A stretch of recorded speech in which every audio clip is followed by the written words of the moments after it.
तो आज हम पढ़ने वाले हैं डीएसएसबी में आए गए प्रीवियस ईयर क्वेश्चंस। ये क्वेश्चन टीचिंग मेथोडोलॉजी के हैं जो इकोनॉमिक्स के सब्जेक्ट में पूछे हुए थे। तो आइए पढ़ते हैं। तो पहला क्वेश्चन में बोला हुआ है कि what should be the objective of teaching science at higher secondary school level, यानी कि साइंस को उच्चतर माध्यमिक में स्तर पे पढ़ाने का क्या उद्देश्य होता है। तो ऑप्शन नंबर ए में बोल रखा है to develop economic efficiency and capacity to earn a livelihood, यानी कि इससे क्या होगा, इकोनॉमिक एफिशिएंसी बढ़ेगी, जैसे कि देश के प्रति डेवलपमेंट जो साइंस में टेक्नोलॉजी से डेवलपमेंट होती है उससे क्या उससे उसकी एफिशिएंसी बढ़ेगी जिससे हमारे देश की ग्रोथ होती है। And capacity to earn livelihood, और जो बच्चे होंगे वो खुद के जीवन जीने यापन बनने के योग्य बनेंगे। सेकंड ऑप्शन में बोला हुआ है टू डेवलप इकोनॉमिक स्किल्स, इससे क्या होगा, साइंस पढ़ने से बच्चे इकोनॉमिक स्किल्स सीखेंगे। थर्ड में बोला हुआ है to get the knowledge about the society and natural environment, इससे बच्चे समाज के बारे में और हमारे वातावरण के बारे में, प्रकृति के बारे में समझ सकेंगे। डी में बोला हुआ है develop the quantitative sense to solve the problems, यानी कि उनको अपने क्वांटिटेटिव सेंस में, यानी कि मात्रात्मक रूप से चीज़ों को सॉल्व करने में मदद मिलेगी साइंस के थ्रू। तो यहाँ पे हमारा ऑप्शन नंबर हम ए ठीक हो जाएगा, क्योंकि साइंस पढ़ाने का मेन मकसद यही होता है कि कैसे बच्चों में साइंस के प्रति, टेक्नोलॉजी के थ्रू कैसी जिस तरह से वैज्ञानिक रूप से डेवलपमेंट हो रही है साइंटिफिक रूप से, वो बच्चे सीखिए जिससे हमारे देश का जो इकोनॉमिक एफिशिएंसी है वो बढ़े, और साथ ही में वो एक लिवलीहुड भी अर्न कर सके, खुद के लिए एक जीवन जीने यापन की क्षमता उनकी बढ़े। तो सेकंड ऑप्शन में खाली इकोनॉमिक स्किल्स की बात हो रही है जो गलत हो जाएगा। थर्ड में नॉलेज और सोसाइटी और नेचर की बात हो रही है, पर साइंस का स्कोप देखा जाए तो बहुत बड़े लेवल पे होता है, और यहाँ पे हायर सेकेंडरी की बात हो रही है जो एक छोटे लेवल पे नहीं होता। और क्योंकि जब हम छोटे लेवल पे बात करते हैं, नीचे स्कूल्स के लेवल पे 5th 6th की बात करते हैं, तो वहीं पे हम साइंस, सोसाइटी, समाज की और प्रकृति की बात करते हैं। पर जब ये लेवल बढ़ता है तो यहाँ पे हमें एक बहुत ही बड़े रेंज पे सोचना पड़ता है। तो ऑप्शन नंबर ए हमारा करेक्ट है। डी में देखो बोला हुआ है कि हम इससे अपनी प्रॉब्लम सॉल्व करते हैं, वो बात तो ठीक है, पर बिल्कुल सही आंसर हमारा जो होगा वो ए होगा। तो आइए देखते हैं सेकेंड क्वेश्चन। तो सेकेंड क्वेश्चन में बोला हुआ है कि which of this is not a good aspect relating to reading a newspaper, यानी कि इसमें पूछा हुआ है कि जब कोई न्यूज़पेपर पढ़ता है तो इसमें से कौन सी ऐसी बातें हैं जो उसकी एक अच्छी पक्ष नहीं है, यानी कि न्यूज़पेपर की बहुत सारी क्वालिटीज़ होती हैं, देखिए उसके बहुत सारे पॉइंट्स होते हैं, तो उसमें से कौन सा नेगेटिव पॉइंट है, नॉट की बात हो रही है यहाँ पे। ऑप्शन नंबर ए में बोला है एग्जैगरेटेड और unplayed news of the real world situation, यानी कि ऐसे किसी भी सिचुएशन या फिर ऐसी किसी भी खबर को, बातों को बढ़ा चढ़ा कर बताना जो जितनी वो इतनी बड़ी नहीं होती, या फिर किसी ऐसी खबर को दबा के बता देना, अंडरप्लेड, उसकी न्यूज़ को दबा देना, ये पहले ऑप्शन में बोल रहा है। बी में बोला हुआ है knowledge on anti social elements in the society, यानी कि हमारे समाज में जो असामाजिक तत्व होते हैं, जैसे कि चोरी होना, फिर ऐसा कुछ होता है, आतंकवादी, उस टाइप से एंटी सोशल एलिमेंट जो हमारे समाज को डिग्रेड करता है, कम नीचे करता है, हमें उसकी जानकारी होनी चाहिए न्यूज़पेपर के थ्रू। फिर है इंक्रीज वोकेबलरी, यानी कि हमारे जो शब्द भंडार होते हैं वो उससे बढ़ते हैं। डी है latest update on the current happening, इससे हमें न्यूज़पेपर से क्या होता है, हमारे जो समाज में बिल्कुल अभी वातावरण में जो चीज़ें हो रही हैं उसे हमें पता रहती हैं। तो ऑप्शन नंबर ए जो यहाँ पर है वो गलत हो जाएगा, क्योंकि ये इसका न्यूज़पेपर का गुड एक्सेप्ट नहीं है, क्योंकि अगर किसी की खबर को, अगर कोई बड़ी खबर है और उसको हम उसे बहुत ही नीचे तरीके से बताएंगे लोगों को, तो उसकी वैल्यू या फिर उसकी क्षमता कम हो जाएंगी। या फिर ऐसे छोटी सी कोई न्यूज़ है उसको बड़ा चढ़ा के बताना, वो भी गलत हो जाएगा ये, और यही अखबारों का बिल्कुल नेगेटिव पॉइंट हो जाता है। तो ऑप्शन नंबर ए यहाँ पे हमारा सही हो जाएगा, जो कि न्यूज़पेपर का गुड एस्पेक्ट नहीं है। अब नेक्स्ट क्वेश्चन देख लेते हैं। नेक्स्ट क्वेश्चन में बोला है dash is mandated to provide academic and technical resource support to adult and continuing education, यानी कि किस में ये बताया, कौन सी ऑर्गेनाइजेशन में ये बोला हुआ है कि इसके थ्रू एकेडमिक और टेक्निकल रिसोर्स एक बड़े लोगों को अपनी एजुकेशन कंटिन्यू और डेवलपमेंट में मदद मिलती है, और खासकर मटेरियल की और ट्रेनिंग मॉड्यूल्स की बात कर रही है। और उसमें आगे बोला हुआ है in additional to this they require to conduct motivational and environmental building action, research and evolution and monitoring। और साथ में इसमें एक्शन रिसर्च की बात हो रही है, एवोल्यूशन की बात हो रही है और मॉनिटरिंग की बात हो रही है। तो यहाँ पे बेसिकली ये बोल रहे हैं कि ये सब बातें कौन से संस्था या फिर कौन सी ऑर्गेनाइजेशन के थ्रू बोली जाती है, या फिर कौन से अभियान के थ्रू बोली गई है। 4 ऑप्शन दे रखे हैं हमारे आगे, इन चारों में से एक ऑप्शन करेक्ट होगा। ऑप्शन नंबर ए में बोला हुआ है जन शिक्षण संस्थान, बी में है द स्टेट रिसोर्स सेंटर, सी में है राष्ट्रीय माध्यमिक शिक्षा अभियान, डी में बोला है सर्व शिक्षण अभियान। तो देखिए यहाँ पे हमारे सामने चारों ही आते हैं और हम इन चारों को ही देखेंगे इनका काम क्या क्या होता है। तो पहले जो ऑर्गेनाइजेशन है जन शिक्षण संस्थान, उसका दरअसल काम होता है कि वोकेशनल ट्रेनिंग प्रोवाइड करना, वो भी एडल्ट्स को। तो उसका काम क्या था, वोकेशनल ट्रेनिंग एडल्ट्स को जो ड्रॉप आउट होते हैं स्कूल से या फिर जो अपनी पढ़ाई पूरी नहीं कर पाते, उनके स्किल के थ्रू उनकी क्या क्षमता है उसके हिसाब से उनको काम दिया जाता है।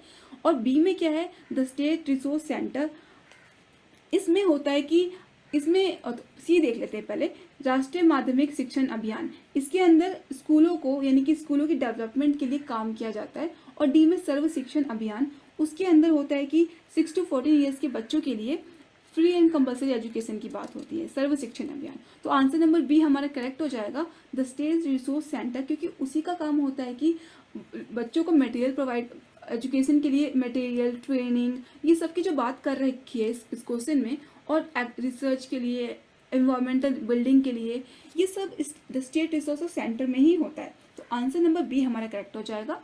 अब नेक्स्ट देख लेते हैं, the assessment that expand the finding of an assessment with analysis of ability and potential with a further dimension is known as, यानी कि इसमें बोला हुआ है कि ऐसी कौन सी असेसमेंट होती है जिसके थ्रू, यानी कि जिससे बच्चों की हम उनको परख कर उनकी जो खूबियाँ, उनकी एबिलिटी है उसको और एक आगे लेवल तक लेके जाते हैं। उसकी जो एबिलिटी होती है, उसकी जो क्षमता होती है और उसकी जो योग्यता होती है, उसको एक आगे लेवल तक पहुंचाते हैं। उसको हम क्या और किस असेसमेंट के थ्रू होता है ये पूछा हुआ है। तो पहला जो ऑप्शन दे रखा है वो है समेटिव असेसमेंट, बी है फॉर्मेटिव असेसमेंट, डी है प्रोग्नोस्टिक असेसमेंट और डी है डायग्नोस्टिक असेसमेंट। तो देखिए समेटिव असेसमेंट साल के एंड में लिया जाता है, जब कोर्स पूरा हो जाता है तब लिया जाता है। इसमें बच्चे के सारे टेस्ट वगैरह सब कुछ लिए जाते हैं। बी में क्या होता है, यूनिट खत्म होने के बाद, एक चैप्टर या फिर कुछ यूनिट खत्म होने के बाद फॉर्मेटिव असेसमेंट होता है। प्रोग्नोस्टिक असेसमेंट क्या होता है, इसमें यही होता है कि हम बच्चों की एबिलिटीज़ को जानने के लिए और उसको क्या बोलते हैं, उसकी एबिलिटीज़ को एनालाइज करते हैं और उसको आगे तक ले जाने के लिए टेस्ट असेसमेंट किया जाता है। और डी में जो डायग्नोस्टिक असेसमेंट है, इसमें हम ये देखते हैं कि बच्चों की रुचि कहाँ तक है, यानी कि उसकी रुचियों को, कमियों को जानने के बाद हम उसको असेस करते हैं, और इसका मकसद ये होता है डायग्नोस्टिक का, ताकि हम बच्चों की कमियों को पूरा कर सकें। तो समेटिव और फॉर्मेटिव तो रॉन्ग हो जाएगा, क्योंकि इसमें एबिलिटीज को फर्दर लेके नहीं जाया जा रहा है, आप इसमें बस एक टेस्ट ले लेते हैं। प्रोग्नोस्टिक तो हमारे यहाँ पे आंसर नंबर सी सही हो जाएगा, क्योंकि प्रोग्नोस्टिक में ही ऐसी बात हुई है जहाँ पर हम बच्चों की एबिलिटीज़ को आगे लेवल तक ले जाने के लिए और उसका टेस्ट लेते हैं, असेस करते हैं उसको। और डायग्नोस्टिक में तो हम बस उसकी कमियों को जानना चाहते हैं, ताकि उसकी कमियों को जान के सही करना चाहते हैं, उसकी एबिलिटीज़ को फर्दर आगे नहीं लेके जाया जा रहा। तो ऑप्शन नंबर सी हमारा करेक्ट हो जाएगा। अब नेक्स्ट देख लेते हैं, identify the learning style from the given discrimination, यानी कि हमें ये बातें बोली गई हैं, इससे हमें ये बताना है कि ये जो बातें हैं इसके थ्रू ये लर्निंग स्टाइल किस टाइप का, यानी कि अधिगम शैली कौन सी है। ये ऑप्शन नंबर बोला हुआ है Sonu likes to have hand on experience in anything he learns, यानी कि एक सोनू नाम का बच्चा है, उसको क्या जो बच्चा है जो भी है वो क्या करता है, उसको चीज़ों को एक्सपीरियंस करने की बहुत आदत है, जो भी वो सीखता है। He enjoy field trip to experience the physical proximity of the larger knowledge. अब जब अपने ज्ञान को बढ़ाने के लिए वो क्या करता है, वो फील्ड ट्रिप पर जाता है, और उससे क्या होता है कि वो अपनी नॉलेज को फिजिकल प्रॉक्सिमिटी, यानी कि फिजिकली वहाँ पे रहकर उसको काफ़ी लार्जर वे में समझता है। तो उससे और फिर he make his own notes whatever he learns, यानी कि अब जो भी वहाँ पे समझ रहा है ना, तो वो उसके नोट्स बना रहा है। तो ये बोला हुआ है कि अब ये ऐसा करता है तो वो किस टाइप की लर्निंग स्टाइल है, उसका जो नोट्स लिखना होता है वहाँ पे जाने के बाद, उस जगह पे रहने के बाद वो नोट्स लिख रहा है, वो किस टाइप का किस टाइप का लर्निंग स्टाइल है। ऑप्शन ए है टैक्टाइल लर्निंग स्टाइल, बी है visual non verbal learning style, C है visual verbal and learning style, D है ऑडिटरी लर्निंग स्टाइल। तो देखिए यहाँ पे हमारा ऑप्शन नंबर डी में देखते हैं ऑडिटरी, तो ये बिल्कुल रॉन्ग हो जाएगा, सी भी रॉन्ग हो जाएगा, क्योंकि ऑडिटरी मतलब सुनने का काम हो रहा है, विजुअल और वर्बल यानी कि देखकर और बोलकर। तो देखिए वहाँ पे वो फील्ड में है, पर वहाँ पे लिखने का काम हो रहा है, नोट्स बनाने का काम हो रहा है। फिर है विजुअल और नॉन वर्बल, देखने का और नॉन वर्बल यानी कि अशाब्दिक रूप से, तो राइटिंग अशाब्दिक रूप पे हो सकती है, पर यहाँ पे ए में जो बोल रखा है टैक्टाइल लर्निंग स्टाइल, उसको समझना जरूरी है, क्योंकि ऑप्शन नंबर ए हमारा करेक्ट है। वो इसलिए करेक्ट है क्योंकि टैक्टाइल लर्निंग स्टाइल एक ऐसी लर्निंग स्टाइल होती है जहाँ पर हम अपने बॉडी को अपने बॉडी और नॉलेज को समझने की, अपने बॉडी और जो हम सीख रहे हैं उसमें कोऑर्डिनेशन करते हैं। जैसे कि अगर हम क्लास में बैठे होते हैं, क्लासरूम में बैठे होते हैं, तो कभी कभी हम जब पढ़ते हैं, टीचर हमें पढ़ाती है तो हम पेन को क्या करते हैं, टेबल पे मतलब टेबल डेस्क पे मारने लगते हैं। तो उससे क्या होता है, जब हम सीख रहे होते हैं हमारी जो समझने की क्षमता जो है और जो हमारी बॉडी है वो कोऑर्डिनेट कर रही होती है, और यहाँ पे और वहाँ पे, या फिर इस वजह से हम नोट्स बनाते हैं ताकि हमारे माइंड और बॉडी दोनों ही साथ में काम करे, और इस टाइप की लर्निंग को टैक्टाइल लर्निंग स्टाइल कहते हैं। और देखिए यहाँ पर भी यही हो रहा है, ये जो सोनू है वो अभी वहीं पे फिजिकली वहाँ पे है और अपनी नॉलेज को सही तरीके से समझने के लिए लार्जर डायमेंशन में वो नोट्स बना जा रहा है, यानी कि जो उसकी जो नॉलेज है वो और उसकी हैंड्स यानी कि फिजिकली वो उसको साथ में लेके चल रहा है। तो ये क्या है, ये टैक्टाइल लर्निंग स्टाइल के अंतर्गत आता है। अब नेक्स्ट देख लेते हैं क्वेश्चन। नेक्स्ट क्वेश्चन में है विच of this is not correct statement on inclusive education, यानी कि समावेशी शिक्षा में इसमें से कौन सा ऑप्शन सही नहीं है की बात हो रही है। तो समावेशी शिक्षा भारत में इस बारे में क्या सही नहीं है। ऑप्शन नंबर ए में है it is an opportunity to form friendship with other children, यानी कि हम यहाँ पे ये एक अवसर प्रदान करता है जिससे हम यहाँ से बच्चों के साथ दोस्ती करते हैं, आपस में बच्चों की दोस्ती इस्टेब्लिश होती है फिर बनती है। बी में बोला हुआ है giving all the normal and differently abled children equal opportunities to learn and get equal treatment as other, यानी कि एक अवसर प्रदान करता है डिफरेंटली एबल्ड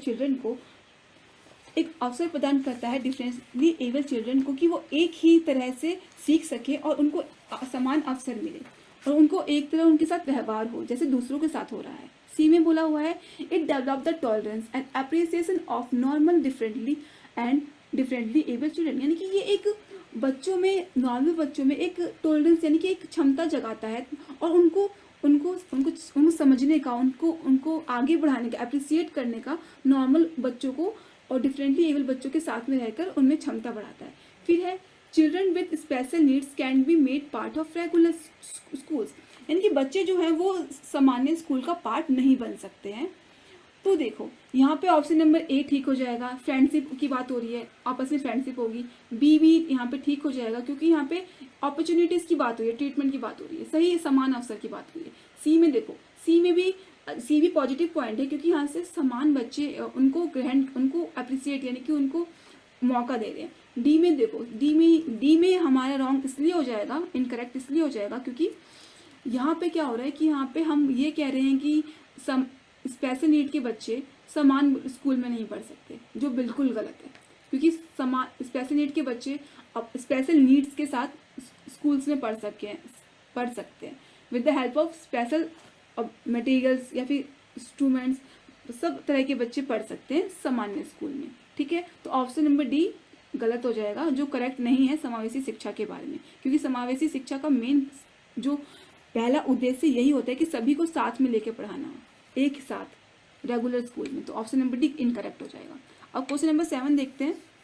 क्वेश्चन नंबर 7 में बोला हुआ है कि dash is a development disability significantly affected verbal, non-verbal communication and social interaction generally evident before age of 3, यानी कि इसमें बोला हुआ है कि डिसेबिलिटी जो हो ऐसी कौन सी वर्बल और नॉन वर्बल कम्युनिकेशन की डिसेबिलिटी और साथ में सामाजिक जिसमें सब बच्चे सामाजिक इंटरेक्शन यानी कि समाज में इंटरेक्ट नहीं कर पाते, और ये 3 साल की उम्र से पहले ही डायग्नोस हो सकती है।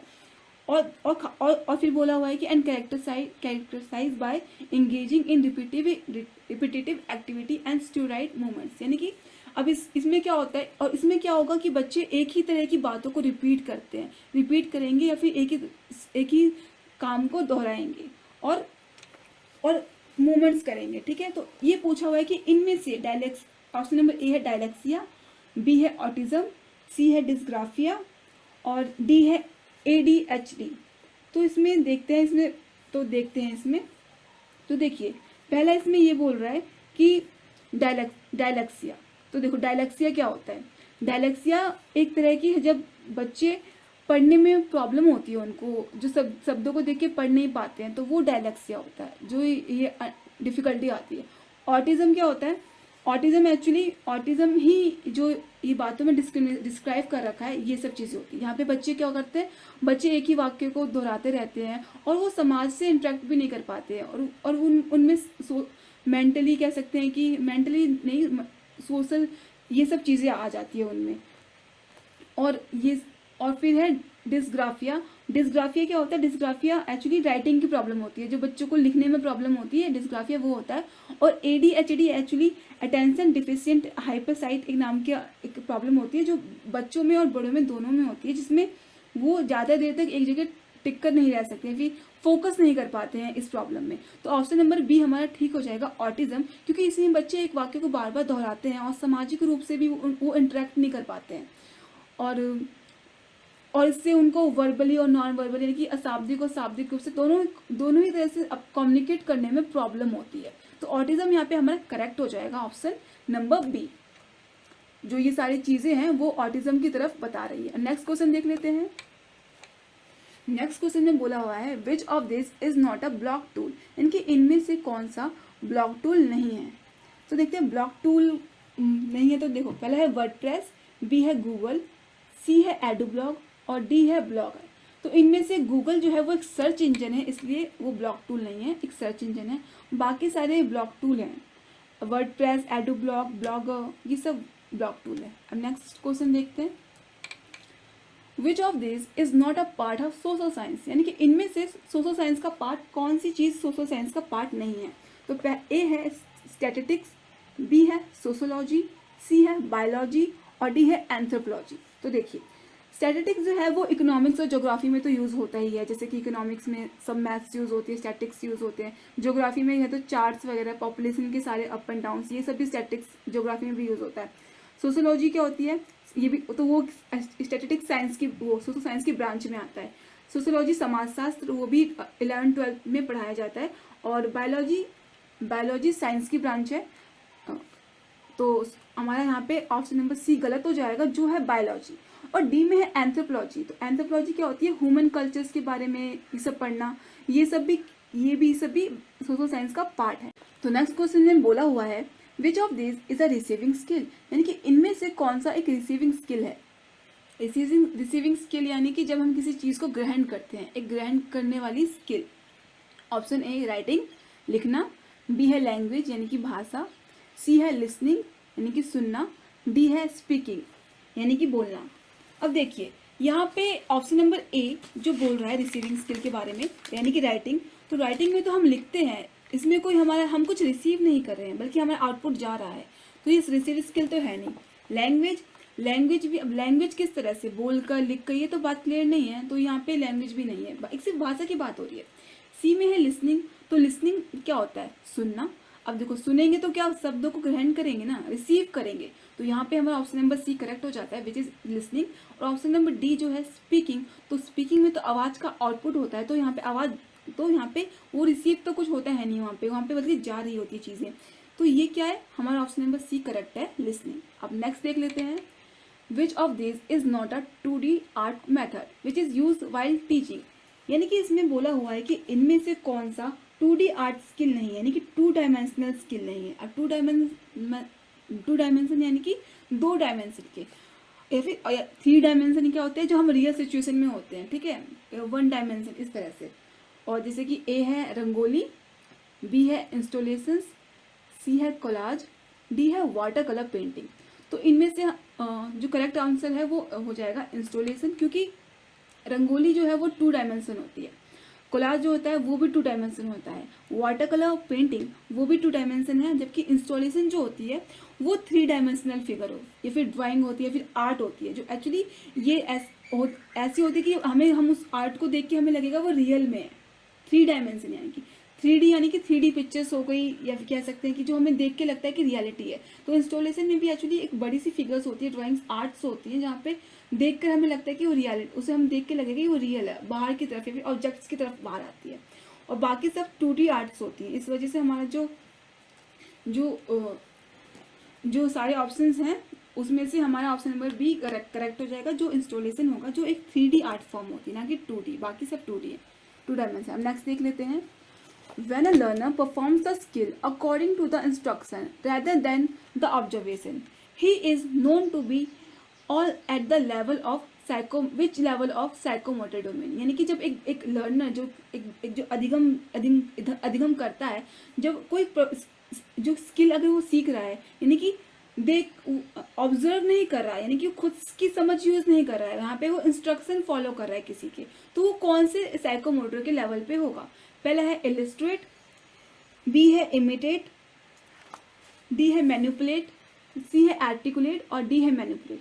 तो यहाँ पे देखिए ऑप्शन नंबर इस इलिस्ट्रेट में क्या होता है कि हम जब चीज़ों को बहुत अच्छे से समझा देते हैं, तो ये ब्लूम की थ्योरी के अंतर्गत आता है, जहाँ पे ये बात होती है। इमिटेट मतलब तो सीधा मतलब नकल करना हो गया, और आर्टिकुलेट मतलब कि समझना, चीज़ों को समझना है कि अप्लाई करना। आर्टिकुलेट मतलब क्या होता है कि हम चीज़ों को किस तरह से अप्लाई करते हैं, और मैनिपुलेट यानी कि उसको हम कैसे अंडरस्टैंड करते हैं। तो यहाँ पे जो इमिटेशन की बात की गई है, जो जहाँ पे बच्चा क्या कर रहा है, इंस्ट्रक्शन खाली फॉलो कर रहा है, तो यहाँ पे ऑप्शन नंबर ए हमारा करेक्ट हो जाएगा कि यहाँ पे क्या कर रहा है, इंस्ट्रक्शन को खाली इमिटेट कर रहा है, नकल कर रहा है उसकी। तो ऑप्शन नंबर बी हमारा करेक्ट हो जाएगा। इलिस्ट्रेट यानी कि जब हम समझते हैं चीज़ों को अच्छे से, तो ये नहीं होगा, तो ऑप्शन नंबर बी हमारा करेक्ट हो जाएगा, इमिटेट। अब क्वेश्चन नंबर 13 देख लेते हैं।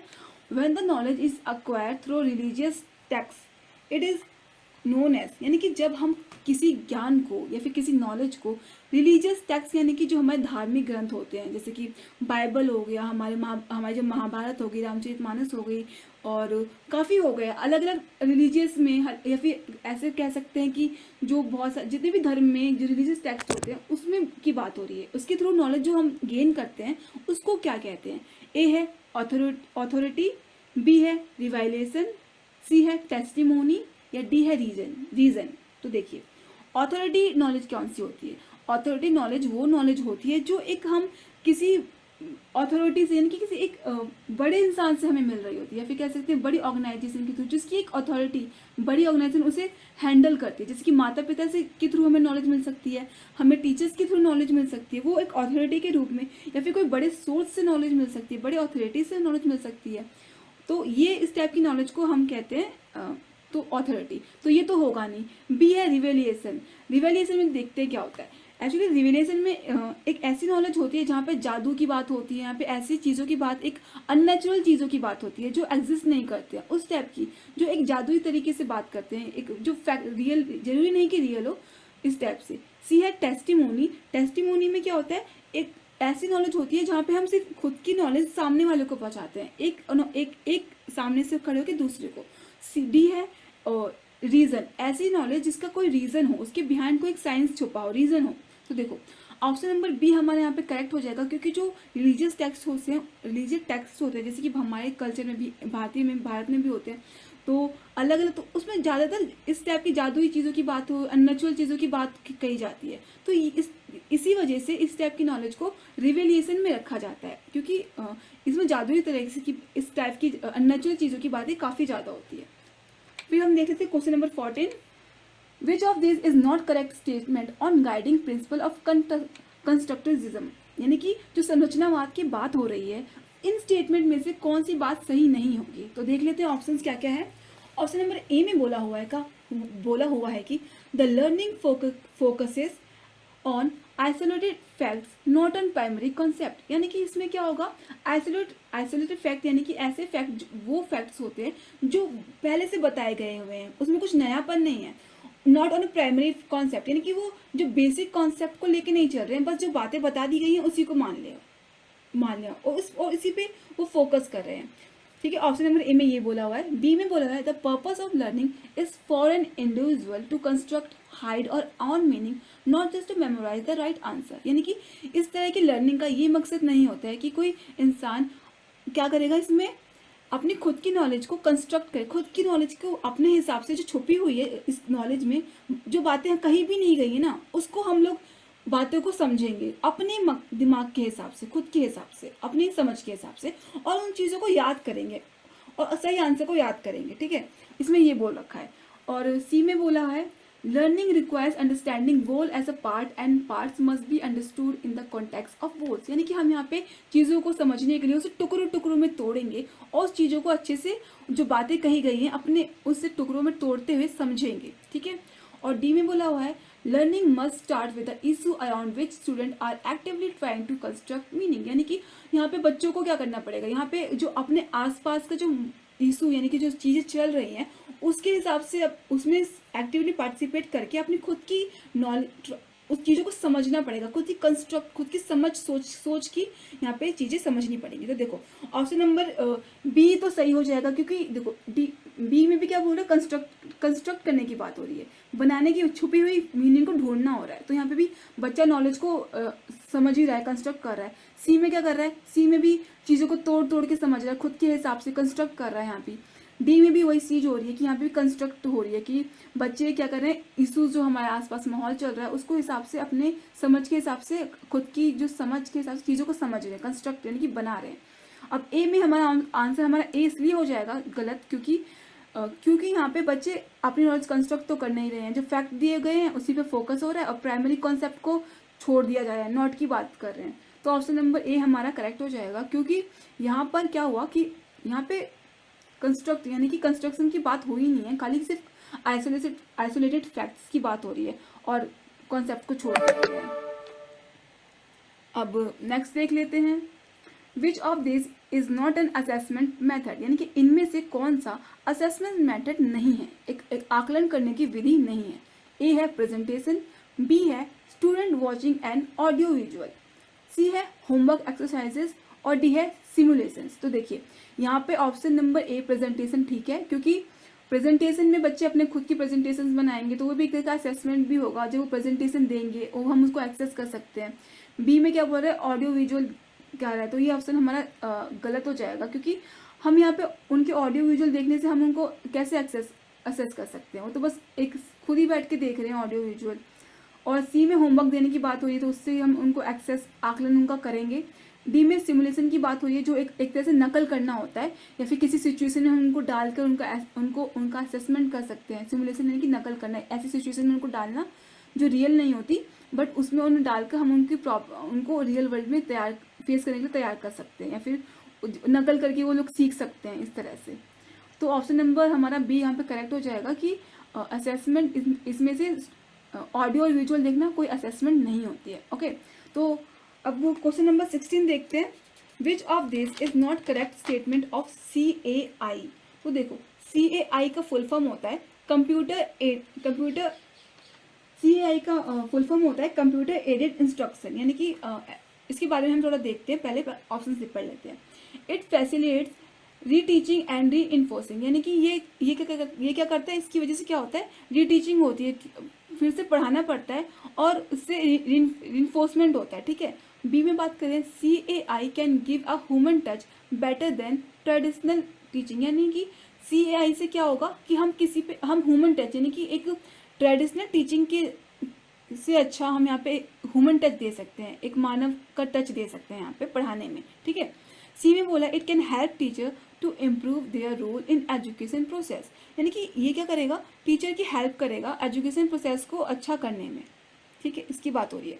फिर है it can create simulation in the learner, यानी कि ये बच्चों में एक ऐसी अनरियल वर्ल्ड यानी कि एक ऐसी स्पेस तैयार कर सकता है जहाँ पे बच्चे सीख सकें, एक ऐसा सिमुलेशन मतलब होता है नकल करना, ठीक है। तो यहाँ पे क्या बोल रहा है कि यहाँ पे हम ऐसी सिचुएशन उनके लिए तैयार कर सिमुलेशन क्रिएट कर सकते हैं जहाँ पे लर्नर सीखेगा। ओके, तो देखो पहली बात तो हमें CAI का फुल फॉर्म पता होना चाहिए, जो होता है कंप्यूटर एडेड इंस्ट्रक्शन। तो CAI में बेसिकली होता ये है कि यहाँ पर CAI के अंदर क्या होगा कि आप अगर किसी स्टूडेंट उसमें एनिमेशंस आते हैं, पावर पॉइंट्स आते हैं, और खासकर इसमें एक चीज़ बहुत इंपॉर्टेंट है जो समझने की है कि हम यहाँ पे अपने कुछ भी प्रॉब्लम्स को, अगर हमारे पास कुछ क्वेश्चंस हैं, हमें उसके आंसर्स जानने हैं, तो हम वहाँ पे जाके टाइप करेंगे और हमको आंसर्स मिल जाएंगे। जैसे बहुत सारी एजुकेशनल वेबसाइट्स पे होता है, या फिर हम कह सकते हैं कि बड़े एजुकेशनल इंस्टीट्यूट्स में होता है।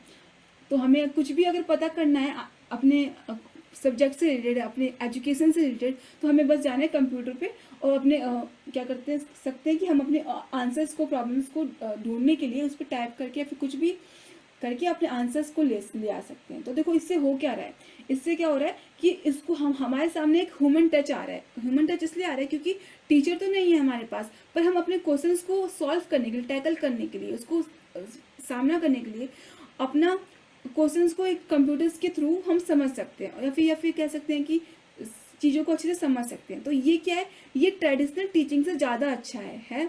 और इस वजह से ऑप्शन नंबर बी हमारा करेक्ट हो जाता है कि CAI can give a human touch better than the traditional teaching. जो हमारी ट्रेडिशनल टीचिंग है, कॉन्सेप्ट है, उससे अच्छा ये CAI है जो ह्यूमन टच भी दे रहा है। क्योंकि इस सिर्फ CAI तो कंप्यूटर एडेड इंस्ट्रक्शन में बहुत सारी चीज़ें आती हैं, पावर पॉइंट आता है, PPTs आती हैं, या फिर वर्ड्स आते हैं, काफ़ी एनिमेशन आता है, वीडियोस, काफ़ी चीज़ें आती हैं, ठीक है। और बाकी ऑप्शंस रॉन्ग हो जाएंगे कि सिमुलेशन क्रिएट करता है डी में, सी में कह रहा था कि टीचर का रोल इम्प्रूव करा है, बल्कि टीचर का रोल तो इसमें है ही नहीं। तो ये तो ऑप्शन तो बिल्कुल गलत है। ए में जो फैसिलिटेट करने की बात करी थी या फिर रीटीचिंग की बात करी थी वो भी गलत हो गया। तो ऑप्शन नंबर बी हमारा करेक्ट हो जाएगा। अब नेक्स्ट क्वेश्चन देख लेते हैं। नेक्स्ट क्वेश्चन में बोला हुआ है कि in a particular mathematical class a student can draw geometrical figure and graph which state of cognitive domain he is in. यानी कि इसमें बोल रखा है कि एक जो मैथ की क्लास में एक बच्चा है, जो छात्र है, वो ज्योमेट्रिकल फिगर बना रहा है और ग्राफ बना रहा है, ठीक है।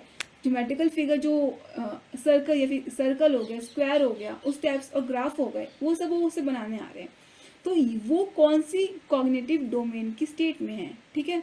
तो पहला है अंडरस्टैंडिंग, बी है नॉलेज, सी है एप्लीकेशन, डी है स्किल। तो देखिए, तो यहाँ पे उसने जो ज्योमेट्रिकल फिगर सीखी है, ज्योमेट्रिकल फिगर यानी कि ड्राइंग वगैरह, वो अंडरस्टैंडिंग लेवल में क्यों नहीं आएगा। पहले ऑप्शन ए रॉन्ग हो जाएगा, क्योंकि अंडरस्टैंडिंग में तो चीज़ों को समझना होता है, और तो यहाँ पे कुछ समझ तो रहा नहीं है, ज्योमेट्रिकल फिगर बनाया उसने। नॉलेज, यहाँ पे उसकी ज्ञान का कुछ नहीं हो रहा है कि उसने कोई नॉलेज, सीधा कोई किताब की नॉलेज उसने रट ली हो, वैसा कुछ नहीं हुआ है। सी में क्या हुआ, एप्लीकेशन, उसे यूज़ कर रहा है, तो यहाँ पे वो यूज़ भी नहीं कर रहा है, वो क्या कर रहा है, वो फिगर बना रहा है, यानी कि ड्राइंग, एक जो मैथ्स की फिगर बना है, यानी कि जो उसकी ड्राइंग की स्किल है वो हुई है इम्प्रूव। तो यहाँ पे क्या होगा, ऑप्शन नंबर डी करेक्ट हो जाएगा, जो कि है स्किल। अब नेक्स्ट क्वेश्चन देख लेते हैं। नेक्स्ट क्वेश्चन में बोला हुआ है कि which of this factor does not affect the emotionality of an person. यानी कि इसमें से कौन सा एक फैक्टर होगा जो बच्चे की इमोशनलिटी मतलब संवेग, उसके जो इमोशंस होते हैं उसको अफेक्ट नहीं करेगा, ठीक है। यहाँ पे हमारे सामने 4 बच्चों के option they, A B C D का दे रखे, ठीक है। तो ऑप्शन नंबर ए में बोला हुआ है कि child a is too much excited at the thought of an ice cream. यानी कि एक चाइल्ड ए है, वो क्या कर रहा है, आइसक्रीम के थॉट से ही बहुत ज़्यादा एक्साइटेड हो जा रहा है, उसको बहुत, मतलब उसको आइसक्रीम खाने के ख्याल से ही उसके उसकी इमोशंस के बारे में बोला हुआ है, ठीक है। बी में है चाइल्ड सी, जो सी है, happily sleeping at night undisturb for 8 hour. Okay, तो उसमें बोला हुआ है कि एक जो बच्चा है वो 8 आवर तक सोता है बिना डिस्टर्ब हुए हुए, और हैप्पीली यानी कि खुशी से सो रहा है यहाँ पे। तो उस यहाँ, और फिर सी में बोला है कि child D is suffering from a disease due to malnutrition. यानी कि एक बच्चा है जो माल न्यूट्रिशन की वजह से सफ़र कर रहा है। और डी में बोला हुआ है कि child C is exhausted after travelling for 4 hour. यानी कि एक जो बच्चा है जो कार में ट्रैवल करने की वजह से परेशान हो चुका है, एग्जॉस्ट हो चुका है, बिल्कुल परेशान हो चुका है, ठीक है। तो ये सब देखो, ऑप्शन नंबर एक्साइटेड भी एक तरह का इमोशनल फीलिंग होती है, हैप्पीली भी एक तरह से इमोशनल फीलिंग है। एग्जॉस्टेड ऑप्शन नंबर डी में वो भी एक तरह से फीलिंग हो रही है, क्योंकि यहाँ पे बच्चा एग्जॉस्ट हो चुका है, ए में वो एक्साइट हो रहा है और सी में बच्चा सो रहा है, मतलब खुश है, ठीक है।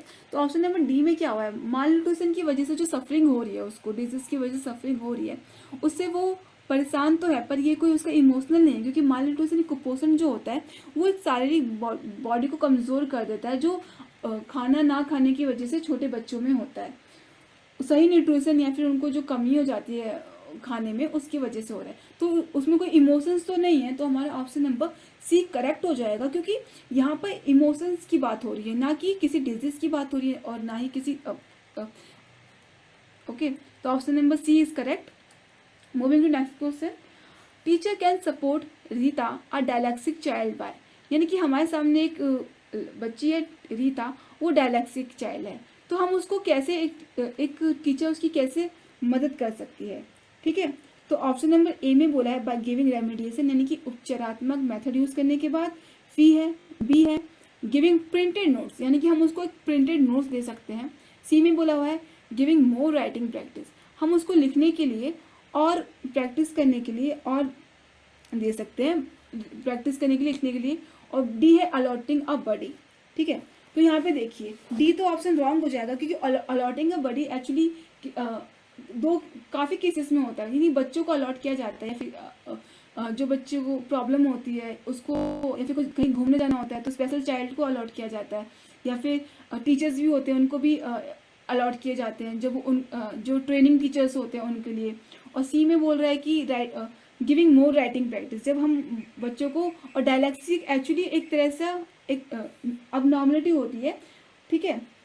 तो यहाँ पे हमारा ऑप्शन नंबर बी ठीक हो जाएगा, क्योंकि डायलैक्सिक जो होती है वो रीडिंग प्रॉब्लम होती है, ठीक है। और इस वजह से ऑप्शन नंबर बी हमारा करेक्ट हो जाएगा, क्योंकि अगर हम उसको प्रिंटेड नोट्स देते हैं तो वो उसको पढ़ेगा, उससे उसकी क्या होगी, उसकी जो बोलने की जो डिफिशियंसी है वो ठीक होगी। गिविंग, और ऑप्शन नंबर सी है राइटिंग प्रैक्टिस देना, उससे क्या होगा, उसकी लिखने की इंप्रूवमेंट होती है, तो वो डिस्ग्राफिया में होता है, तो ये ऑप्शन हमारा ऑप्शन नंबर बी करेक्ट हो जाएगा बाय गिविंग प्रिंटेड नोट्स। अब नेक्स्ट क्वेश्चन देख लेते हैं। Social science lesson take responsibility of inculcating which of the following values, यानी कि हम कौन सोशल साइंस के आखिर सोशल साइंस में ऐसी कौन सी लेसन उसकी क्या रिस्पॉन्सिबिलिटी होती है जिससे बच्चों में नैतिक मूल्यों का विकास होता है। ऑप्शन नंबर है appreciation of land culture and heritage, B है knowledge about location of resources, C है अंडरस्टैंडिंग इन्वायरमेंट, डी है awareness about the Indian polity. तो देखिए यहाँ पे मूल्यों की बात हो रही है, मूल्य इन सेंस कि हम किस तरह से हम अपने अंदर समाज के प्रति कैसे हम मूल्य को डालेंगे, ठीक है, रखते हैं। तो सोशल साइंस से होगा क्या, सोशल साइंस से ए में जो बोला है appreciation of land culture and heritage, यानी कि हम अपने कल्चर को अच्छे से समझेंगे। बी में बोला हुआ है कि हम जो रिसोर्सेज हैं वो कहाँ पर हैं उसके बारे में हमें पता चल जाएगा, तो उससे कोई हमारी वैल्यू तो होंगे नहीं, क्योंकि हमें सिर्फ एक नॉलेज मिल रही है। डी में बात हो रही है अंडरस्टैंडिंग इन्वायरमेंट की, अब प्रकृति के जानने से हम उसके पॉजिटिव और नेगेटिव उसको संभालना कैसे है, उसको नेचर को हमारा ये तो पता चलेगा, पर एक वैल्यू की जो बात होती है वो पूरी तरह से सही नहीं है। डी में है हमें इंडियन पॉलिटी के बारे में अवेयरनेस होगी, तो ये भी एक तरह से नॉलेज होगा, कोई वैल्यू नहीं जाएगी। और ए में जो बात करिए कि हम अपने जो लैंड और कल्चर को, हमारी जो सभ्यता है, हमारी जो ज़मीन है, हमारा जो कल्चर है, हेरिटेज है, जो बहुत ही सालों से चला रहा है, और हम उसको हम अप्रिसिएट करते हैं। ए में यही बोला हुआ है कि हम कैसे उस चीज़ को अप्रिसिएट करते हैं। तो उससे क्या होगा जो हम हमारे जो देश के प्रति हमारे जो वैल्यूज़ हैं, हमारे जो मूल्य हैं वो बढ़ेंगे, ठीक है। और यही सोशल साइंस का मेन काम होता है कि कैसे बच्चों में समाज के प्रति, अपने देश के प्रति एक अच्छी भावना उत्पन्न करते हैं। तो ऑप्शन नंबर ए हमारा यहाँ पे करेक्ट हो जाएगा, which is appreciation of land culture and heritage, ठीक है। तो आज की क्लास के लिए बस इतना ही। नेक्स्ट क्लास में हम DSSB के कुछ और नए प्रीवियस ईयर क्वेश्चंस डिस्कस करेंगे।